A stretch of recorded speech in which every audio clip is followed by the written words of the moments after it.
Picture this, someone says something in Mandarin and your brain has to first translate it into English to understand it. Then, when you're thinking of your response, you have to go from English once again into Chinese and say it out loud. And before you've even managed to get your sentence out, the conversation's just moved on to something else. Does that sound like you? If it does, this is the video for you. Today I'm going to be sharing 4 ways to stop translating in your head and start thinking in Mandarin more naturally. And make sure you watch this video to the end, guys, because the 4th method I'm going to be sharing with you has a really big impact on the way your brain processes Mandarin, but it's probably something you've never even thought of before. Let's get started. First, let me say this.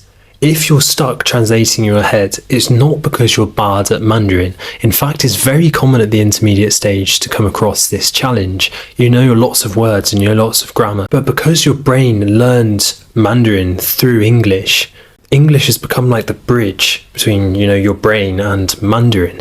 And that bridge doesn't just disappear naturally. Sometimes it requires a bit of training to actually get it to start to go away. So the first way is to learn Mandarin in chunks. In my opinion, one of the biggest reasons why lots and lots of learners over-rely on translation when they're speaking Mandarin or listening to Mandarin is because they learnt Mandarin word by word. For example, they learnt 觉得 to think. So when you hear a sentence, your brain tries to assemble it in real time, bringing these words together based on their English and, trying to connect them to the English meaning and then translate it. And also when you're trying to speak, the same thing happens. You think of it one word at a time and then translate it from English to Mandarin, and try and produce your sentence that way. But here's the thing, native speakers don't do this. They store ready-made chunks that can be used as and when needed when they're speaking their mother tongue.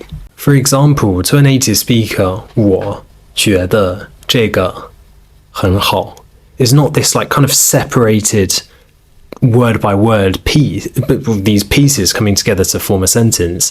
Is 我觉得这个很好, a whole chunk, a whole unit that the meaning can easily be understood and be easily used. So other examples for chunks that use 觉得 could be like 难道你不觉得吗?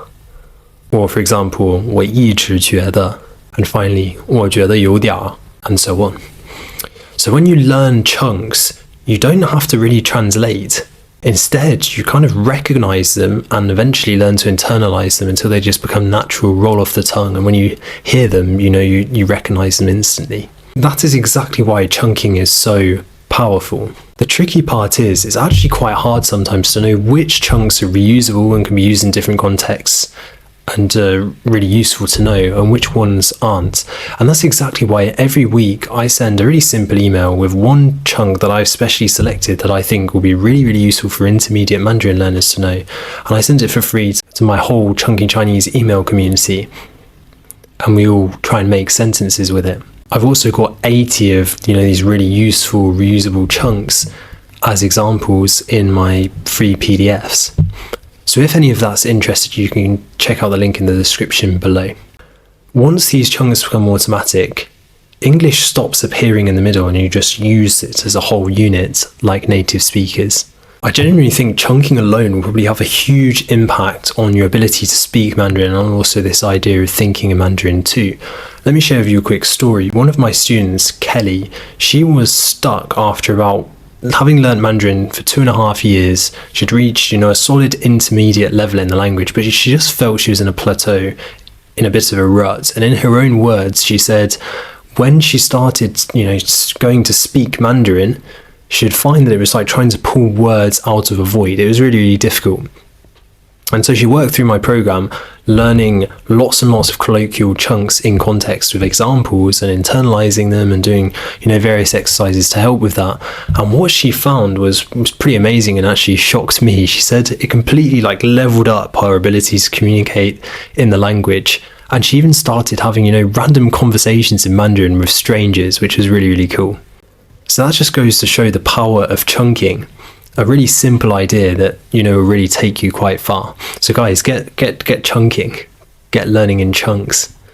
So the second method we're going to be talking about is blocking out non-negotiable listening time. If you want to stop translating, you need to listen so much that eventually translating becomes too slow. You just can't keep up with, because you're doing so much listening that translating no longer becomes efficient for you. But that leads us on to a big problem. Most people know they need to listen more, and they'll even say, I'll listen more, but then they don't actually go and do it. And that's why you need to make it non-negotiable. So when I started doing my PhD, my schedule kind of got completely changed from what it was like when I was in medical school. So I literally, to kind of make sure I was still getting my Mandarin listening in, I had to go out and sit down with my calendar and actually block out 2 spots every day, 2 slots every day in my calendar where these would be non-negotiable listening times for learning Mandarin. And these were really, I tried to make it really, really simple and things that I would do every day. So walking to the lab, walking, from the lab back home. These 2 slots during the day, I blocked out, and to this day I still use them to practice listening to Mandarin and listening to lots of podcasts that I enjoy in the language about various things. At the moment I'm really into like crime podcasts in Mandarin. So for this, it's like no subtitles, no pausing, no trying to understand absolutely every single word there is in the whole podcast. It's just trying to listen to things you're interested in and make this your non-negotiable listening time every day. So just listening to things that I'm interested in as much as I can. And sometimes I can squeeze in some extra listening to, my long backlog of podcasts that I've got downloaded ready in advance when I'm in the lab and, I'm doing experiments that aren't that taxing. Then I can put on my earphones and, just carry on doing my experiments and listening to some podcasts in Mandarin at the same time. And that's a bonus. But those 2 times I mentioned to you, those are fixed. So here's what I want you to go and do. I want you to sit down with your calendar and think, it doesn't have to be 2 times. Can you just block out 1 time during the day? Ideally something that you're going to be doing every day, or at least let's say 5 days of the week, and just make that your non-negotiable listening time. So that could be your commute to and from work, that you do what I do and just listen to a podcast while you're doing that. Or, if you go out, I don't know, if you walk your dog, you can make that your non-negotiable listening time if you have a dog. Or when you're doing cleaning or certain house chores that you're going to be doing every day. Or even exercising maybe. All of these can be assigned to be Mandarin only listening time and be used specifically for that purpose. When you listen in this manner, it trains you to tolerate ambiguity, which is a skill that you need to develop when you're language learning, right? It also trains you, because of the sheer amount of listening, to stop reaching for English every time. That's because I mentioned earlier, you simply don't have enough time. It doesn't become efficient to try and translate every single word. And then with time, this eventually helps you process meaning directly and start to skip over that bridge that was previously English. Now, the 4th method I want to share is one that I've shared a lot on this channel, and that's talking to yourself in Mandarin. I genuinely think this is an absolute game changer when it comes to training yourself to think in the language. So there's an interesting guy on the internet called Ben McMahon, and he learned Mandarin, the basics of Mandarin in high school. Unfortunately, he ended up getting hit by a truck and ended up in a coma for a relatively long period of time. And this really strange thing happened in that when he woke up from his coma, he found he was able to communicate so much more fluently in Mandarin than he previously was able to before this coma. And he started just chatting to the Chinese nurse that he had at the time completely in Mandarin, and he really shocked himself. Eventually, when he was interviewed about this, he put this down to actually changing during that time period of being in a coma, his internal monologue, the ongoing dialogue in his brain and his whole thinking process had for some reason actually switched into Mandarin. Now, why am I telling you this story? What I would like to point out here is this idea of switching your internal monologue into Mandarin is totally doable. I did it myself. And the one thing that I think we can all do that really helps with this is to speak in Mandarin. And if you do that enough, you'll start noticing that thoughts pop into your head in the language.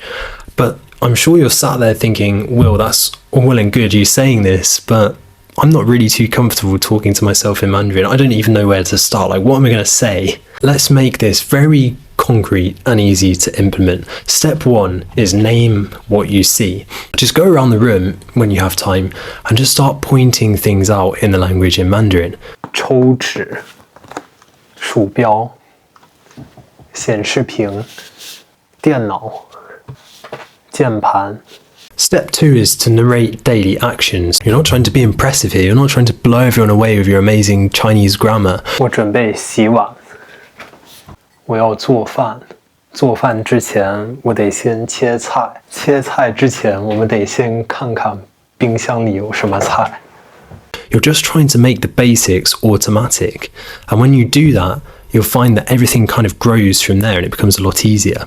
Tip number 4 is a bit of a difficult one here, and that's to use less English on your flashcards. Now this is quite nuanced, so stick with me, but let's talk about it a bit more.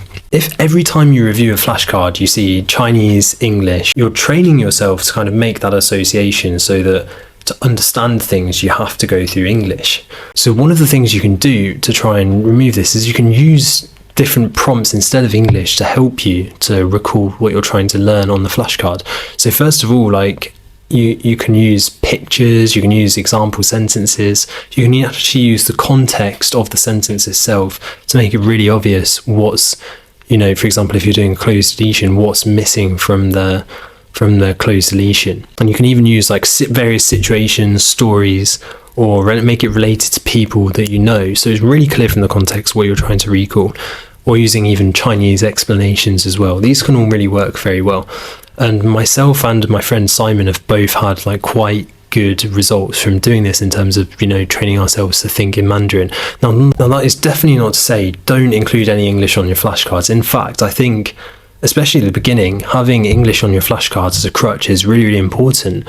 But if you are finding yourself, you know, constantly relying on English to understand and you're not able to think in Mandarin, then you can definitely consider using context, Chinese prompts or pictures instead of the English, as long as the flashcard really remains specific and, you know, it's not affecting your recall. Then this can definitely help as well with training yourself to think in Mandarin. Guys, if you want to learn Mandarin with me and learn it in chunks, kind of training your brain to think directly in Mandarin, then click on the link in the description below and I'll see you inside. We touched briefly on listening in this video actually in step number 2, but we didn't have time to go into extensive detail on how to improve your listening comprehension.